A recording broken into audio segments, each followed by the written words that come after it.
Okay, so welcome again, and I am especially pleased to have 4 graduates from the English department. We're really proud of what they have accomplished and how they have built upon their English degrees to create the careers that they now have. I have asked these 4 alumni to speak in the following order. So first, Brittany Stone. She finished her BA in English in 2009 and then did an MA with us in 2012. Next, I will ask Daniel Martin to speak. He completed his BA degree with us in 2013. Then Nadia Clifton, who completed a BA in 2015 and an MA in 2017. And then finally, Rachel Sheeran, who did her BA and finished in 2008.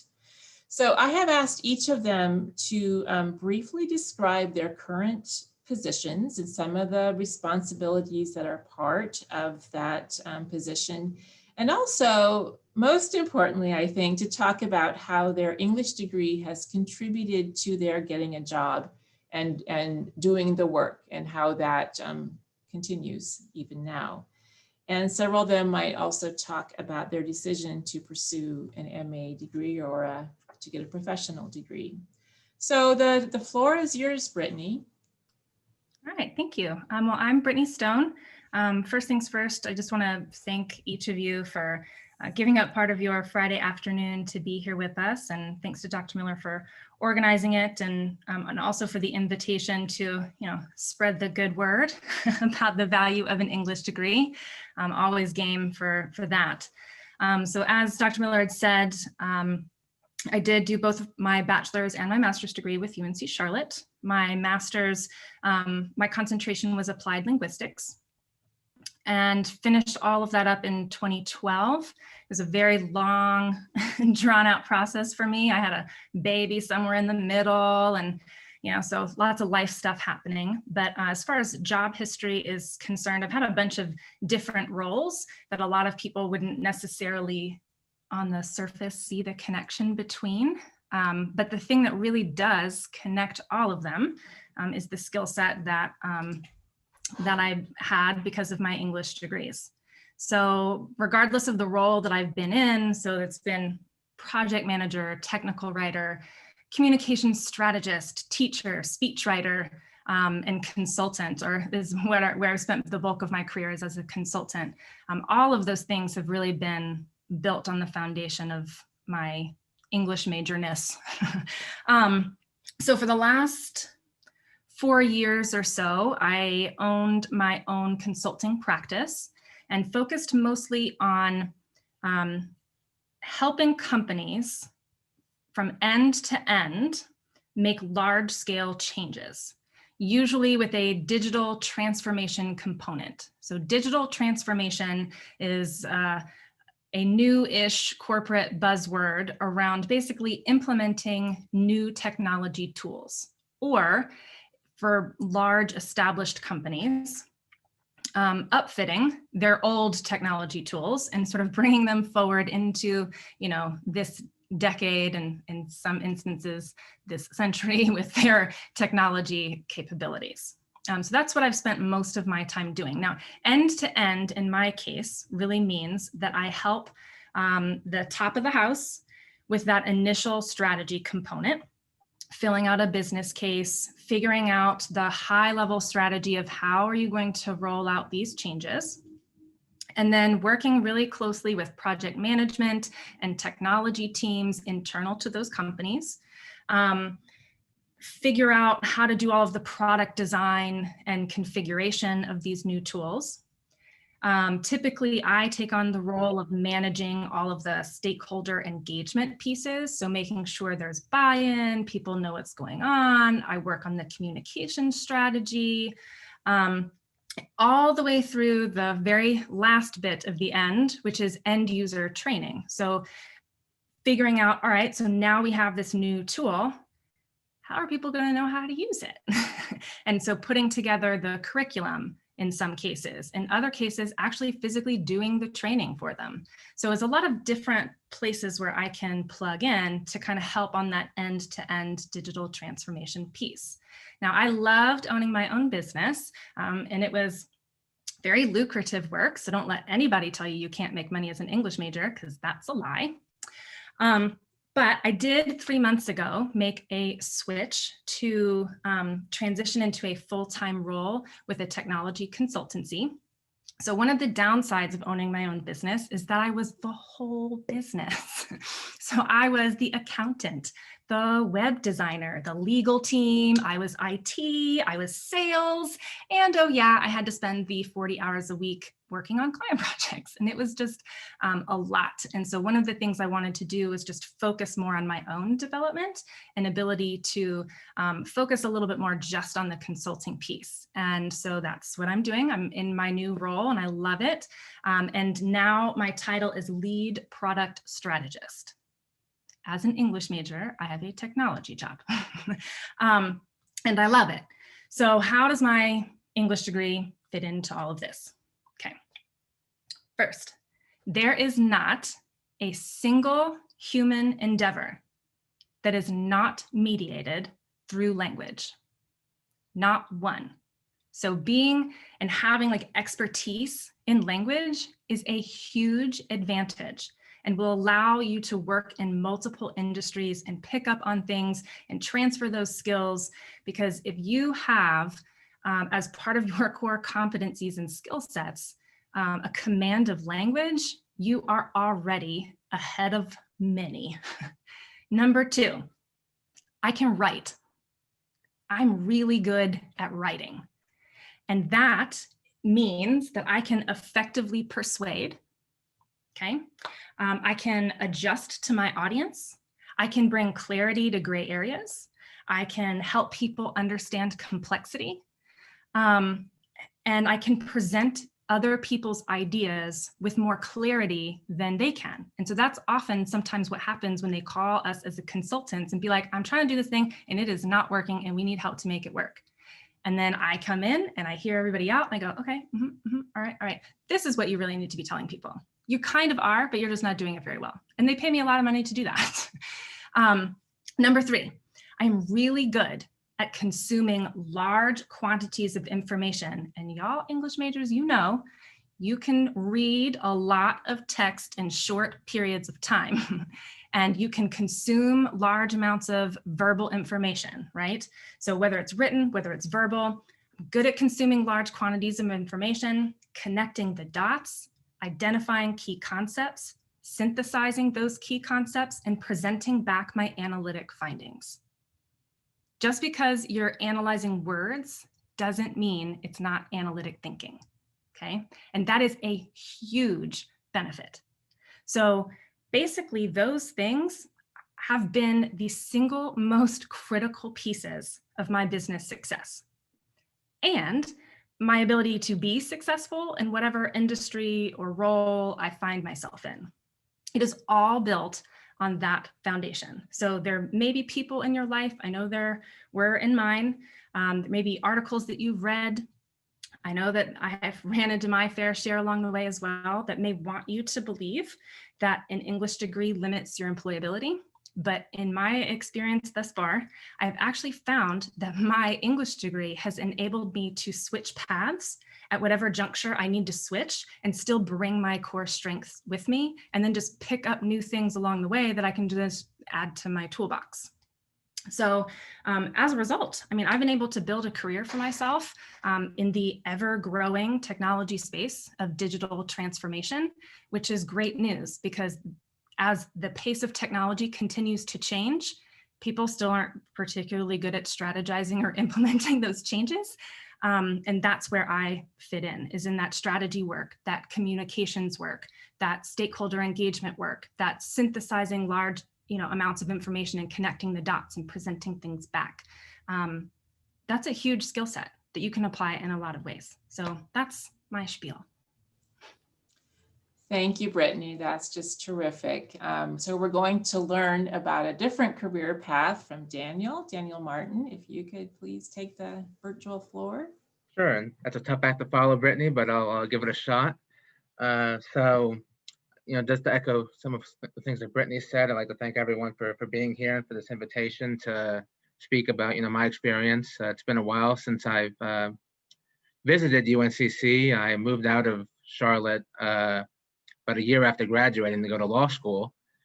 And I've went to law school in Virginia, and I've been in Virginia ever since. So I'm a practicing attorney in Roanoke, Virginia, the Star City, if you've ever been there.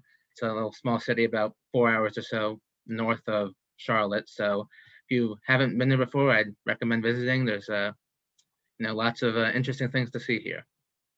So, as a law student, and as after graduating as an attorney, I graduated in 2017. Just by way of background, after graduating, I clerked for a judge, which essentially means you're kind of working with a judge. This was a state court judge in Virginia, a trial court judge. So you're working with the judge, you're kind of, bouncing off, kind of a sounding board for ideas for the judge. You're doing research for the judge, almost like a research assistant, if you've ever done that for a professor. When if there's a complex legal issue that needs researching, that's one function of that job. And and as a law student and that job as a clerk, and now as a practicing attorney, I definitely use my English degree, the tools that I picked up as an English major, in my everyday life. On TV, you see lawyers arguing in court and all of that. You don't really see the kind of behind the scenes process of that, how most of what you do as a lawyer, it's reading, analyzing, writing. Those are pretty much the three kind of tent poles of being a lawyer. You're not in court all too much, actually, at least in my experience. And especially, during the pandemic, we still have court hearings, but they tend to be by phone or by Zoom nowadays. But so, just one example is that, a big part of my job is doing legal research and writing. You have to read lots of text. You have to be able to read, sometimes very technical text. Sometimes you're looking at judicial opinions that were written, in the 1800s. So, if you're used to reading, 19th century Victorian novels and, being able to suss out the meaning of, what the authors were trying to say there, and, interpreting themes and that kind of thing, the sorts of thing you do as an English major. That's really helpful when you're trying to find out what the rule is from a judicial opinion, where they're not writing, in a very clear way, at least by 21st century standards. And so, in law school, that was really helpful, because I feel like a lot of my fellow students, the ones who didn't have English backgrounds, they kind of had to catch up to being able to do that kind of reading analysis and synthesizing of information, and writing, especially, writing in a way that lawyers and legal scholars write. And so if you have an English background, that kind of helps you, kind of get ahead of the curve in that respect. And so, yeah, so I think now, obviously, having an English degree, it's a very versatile degree, and you can't go straight from an English degree to a lawyer. You have to go to law school first, with some very minor exceptions there. But even if you have to go to law school and do the extra work to get a job as a lawyer, having that English background is just, this is very, very important, and that's come in handy throughout my career in law school and as a lawyer. And it's something that I, look back on, and I don't think I'd be able to do my job as a lawyer as effectively as I do now without having that background. So with that, I'll kind of leave it to the next speaker. Great, thank you, Daniel. That's very helpful to hear. And so we're now going to move on to Nadia Clifton. Nadia? Hi, everyone. Don't mind, I have some notes that I wrote down, so if I look away from the screen, that's what I'm doing. So I'm really excited to be here. I remember being an undergraduate and attending a talk like this at UNCC, and now here I am doing the same thing, and it's something that I have honestly looked forward to doing as I graduated and moved up and started my career. So I am the Special Collections Engagement Librarian at UNC Chapel Hill. So I work at Wilson Special Collections Library. I've been in this position for a year. It's a new position. And so I like to think of, I am kind of the curator for the Wilson experience. So I wear many different hats. So like tending to the building experience, when patrons come in, we get a lot of visitors, whether they're researchers or they're just visitors on campus coming in. So I'll do tours for them. I'll do tours for VIP guests. I also manage the digital side, so like the web page. So I do a lot of that work as well. As a student, I did curated a physical exhibit. So I have worn very many hats. I also do event planning as well. I've been doing a lot of that online now, especially. So the first year was kind of learning the ropes, and then the second, and then we hit the pandemic, and I have been learning my job all over again, which is very exciting. So yeah, many different hats. And I think my English degree has kind of grounded me through all of them, all of the learning processes and everything. And I will say that when I started at UNC as an undergrad, I did not start as an English major. I started as a physics major with an English minor because they were my favorite subjects in high school. And I was like, okay, well, science, there aren't very many, Black females in science, and also you get bigger paychecks or whatever. That's probably the way to go. Realize that while I love the theory, I do not like the application. I hate labs, and I was like, I cannot do this for the rest of my life. I love English, so that's the way I'm going to go. Everybody's like, oh, you're going to teach. And I'm like, no, I'm not going to teach. I already knew I didn't want to do that. My mom's a teacher.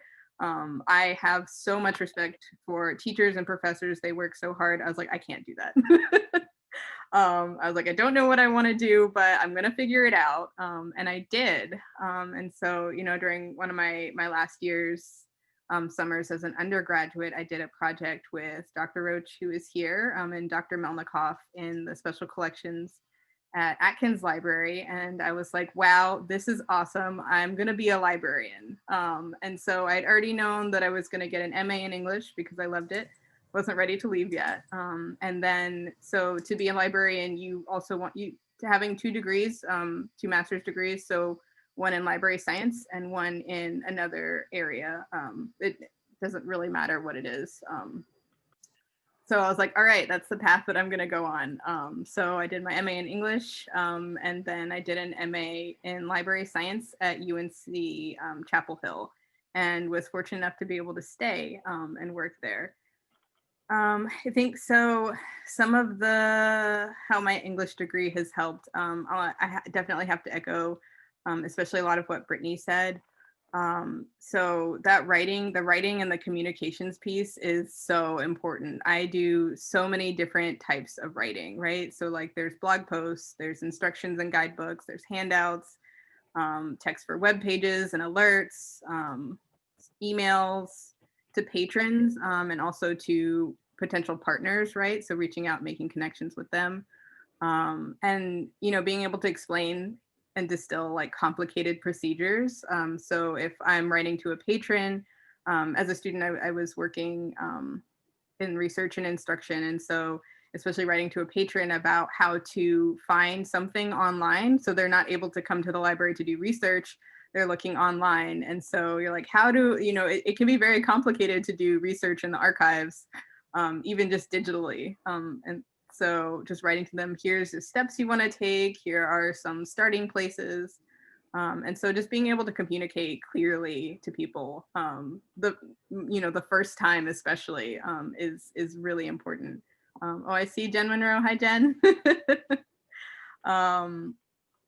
And so also the storytelling piece as well. So I don't know that we touched on the storytelling, and I think Brittany kind of touched on that as well, so like being able to present information for patrons or for to people about, this is the story that we want to tell about our library. This is the story we want to tell about your business or your product or whatever it is, because people are, our brains work that way. They connect to story, right? Rather than facts. We're going to get that response to the story. And so being able to tell a story about whatever it is you're trying to do or to try to work on is really important. Yeah, Brittany. And then another thing that I'm just now starting to think about is the theory, right? So we do a lot of theory, or we can be doing a lot of theory when we're reading literature. And so being able to, switch perspectives. So like maybe one week we're doing Marxism and the next week we're doing eco-criticism, right? But being able to take those different theories and apply them to the literature I'm thinking a lot about how I can do that now, with like critical race theory, critical librarianship. Like there's a lot of change going on in the world right now, and we all need to start changing our perspective, right? And so if we, being able to do that, we have the practice with that, with the different theories, and then being able to read and say, okay, this is, what this theory is saying. How can I apply it? Is it helpful to apply right now? Is it going to get us somewhere? Is it going to help people? So yeah, just being able to analyze and apply that theory. And that's something that I haven't done yet. My first year was figuring out the job, and then it was refiguring out the job. And now I'm like, okay, I think I'm in a place where I can start thinking about that.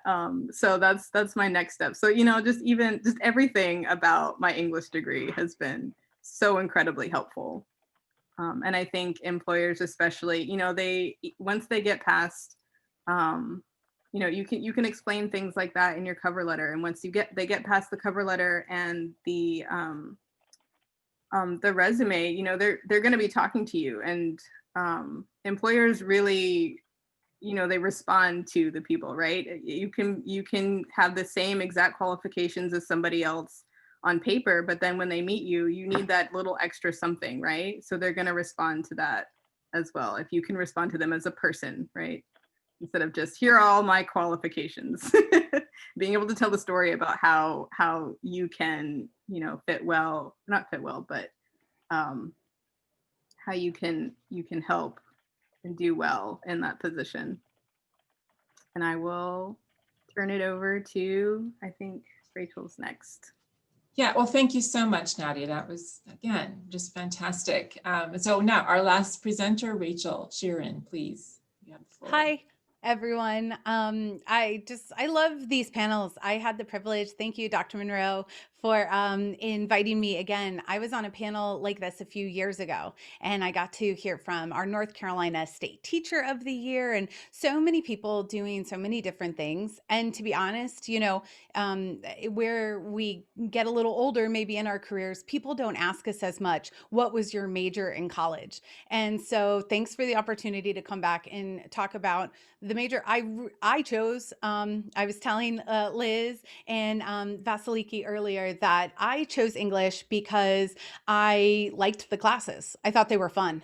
It also helped that I had professors like Dr. Monroe and Dr. Gardner that made it fun and interesting. I had some professors that scared me a little bit. I know you talked about Dr. Melnikoff. I still think about how intense he was and how I was never quite sure if he was going to make us like reenact sword scenes or something, because I'm sure he has that in him. But listen, I could echo a lot of what these folks have said. Brittany and Daniel and Nadia, they have great insight. What I currently do is I am a professional motivational speaker. So it's one of those job titles that is so gross. Like I remember a few years ago when I'm folding clothes, I'm looking out the bedroom window and I'm burned out. I had quit my job and I was making a ton of money and I loved it, or at least I thought I loved it. Then I didn't love it anymore. Then, I quit my job without a plan. I went to Miami. I came home and thought, oh my God, what have I done? Then I went to therapy, and 6 months later, I'm unemployed still. I'm folding laundry and I'm looking out my window. And long story short is I realized in that moment, thinking about some fond memories, that I wanted to be a professional motivational speaker. But I didn't start out like this. And so when Liz, Dr. Miller, asked us to be part of today, one of the questions she asked was, how did employers respond to me having an English major? And I got to tell you, some of them responded with dead silence. I didn't meet the requirements of the jobs I was going after. Some of them were thrilled because they were weirdos like us out in the world. They had snuck into these different positions, and maybe they were trying to have, that like collection of English majors because they knew the superheroes, the superpowers that we had. It's amazing to think that reading well, writing well, speaking well, these are all three core things missing from most of the world right now. And I'm not going to lie, y'all are graduating at the perfect time because it's actually it's getting more exacerbated. The difference between people who can synthesize, who can critically think, who understand history, as well as human connection and storytelling, like Nadia was mentioning, that's rare. And it's normal to us because we're around people who are passionate about it. And we learn from professors and the books and the texts that we are engaged with, but it's not normal. And, you'll probably experience that awareness the more you go into the working world, or post graduation. But I'll tell you, one of the things that I think was really, really helpful is when I first got out of school, I actually moved to Philadelphia. I thought I was going to go to Penn. That didn't work out. Then I thought I was going to go to Villanova Law School. That's right, Daniel, I could go to law school too. But it turns out that I started working for this tax law firm. And oh my God, y'all, Daniel, much respect, because all of those like tedious readings and papers, I was like, no, it's Melnikoff again. So I said, no, I straight up quit. And you know what? It's okay, because I've had almost 100 jobs in my life. 100 jobs. Dairy Queen treat maker. I can make a blizzard and turn it upside down and give it to you. I actually, after I quit the law firm, I worked for an antique bookseller in downtown Philadelphia, and they loved me because I could write delicious descriptions and I nerded out on the books with all these old guys. I was a telemarketer. I worked for colleges. Okay. I did customer service for tech companies.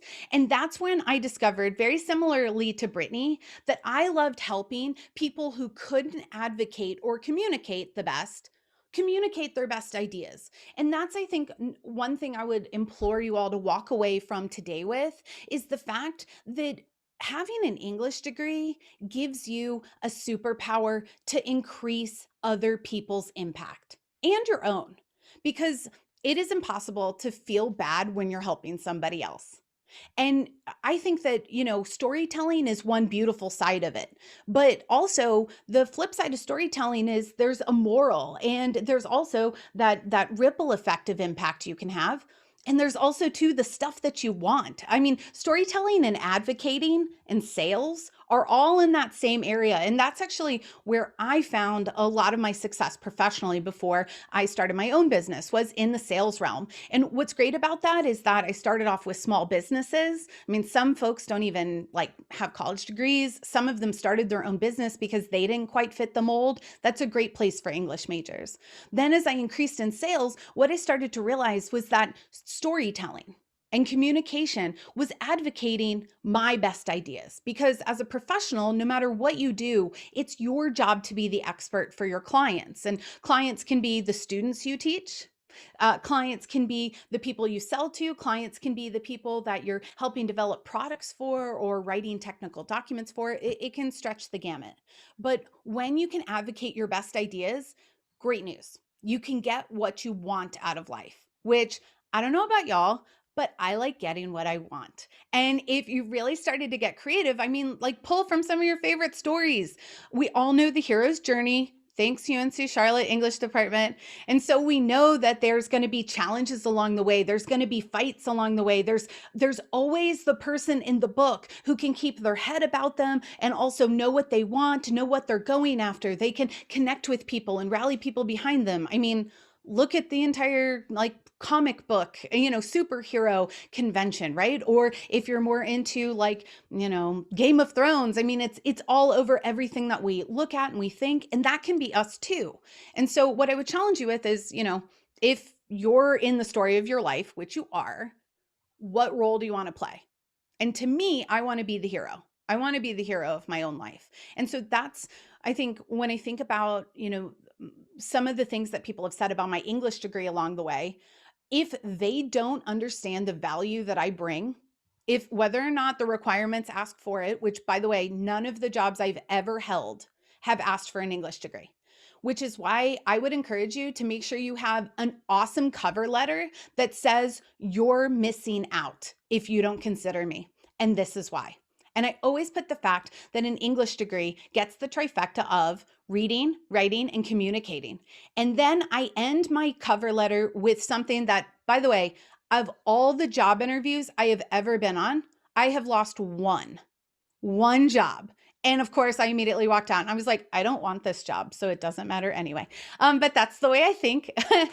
And listen, I end these cover letters and I would encourage you to do the same. If you're going after something and you think, gosh, I'm not qualified, first of all, tons of people aren't qualified. Let me just tell you, CEOs, they're not qualified. All right. Leaders of governments, countries, states, islands. I mean, I'd love to meet a leader of an island, but they're not qualified either. Nobody is as qualified maybe as even they think they are. And by the way, the best people, and I think this is a lot of the professors you have here, they're always trying to be better. They're not just content with where they are. And so that imposter syndrome can be real, even for people who are absolutely freaking incredible. I mean, like Brene Brown, does she get imposter syndrome? Probably. And then she'll make a podcast on it. Then she'll write a book on it. And then we will all visit the Brene Islands very soon. So what I'm trying to say here is simply at this end of the cover letter, simply ask, do you think this position in your organization or your team would benefit from someone who could communicate clearly and help others communicate clearly too? Because it is all about communication. It's not about being the smartest person in the room, the most educated person in the room, the richest person in the room, the tallest person, shortest person, biggest person, anything, greenest person, you go. It's about having the ability to get people on board with your ideas. Nobody wants the person in the room that's always right if they can't get others on board. And so that's been some of the success I've had as an English major, wiggling into places that I might not have normally been. And I'll end with this, then I'll turn it over to Dr. Miller and see what questions you all have for our panel today. But I will say there was a moment, if I'm being honest, a few moments where I was in my senior year and I was still getting the whole, like, are you going to be a teacher question, which I'm never, I mean, I guess I am now in a way, but come on, y'all. If you're a teacher, that's incredible. And if you're not, that's incredible too. But I will say that I started to get jealous of some of my engineering friends and my architecture friends. I mean, literally, like even my library sciences friends, which was all the rage when I went to school. And I will tell you, it's because I was jealous that they had a cog to fit in, like a puzzle piece that they just knew where they were going. And that seemed so nice. And I'm so glad that I kept going. I'm so glad because I'm not a puzzle piece. And there's this duality of an English major where the opportunities are limitless. And you're like, oh God, this is a lot of options. But then you're like, oh, this is a lot of options. And it relies on two things to me to make this successful. It relies on you being courageous enough to be okay with that, to say that I'm going to be super successful and I'm going to figure it out. And if I don't like something, I'll change it. Like that courage to say I'll figure it out is so real. And the second thing is that you expect the growth. You expect to change. And that's part of the fun of life. I mean, literally, if we think about everything that we learn in school, the books we read, the writers that we come to admire and love, our fellow professors and students, if we really think about that, if they stayed the same all the time, then it wouldn't be worth it. Like we're humans, we're expected to evolve and to grow. And an English degree, it's so great because you're going to be in your mid 30s and there's going to be engineers that hate their job, but they still have student loans and they're like, I can't quit. And you're like, I'm on my fourth career. Should have been an English major. Fantastic. Thank you, Rachel. That was really, really great. I am going to stop the recording now.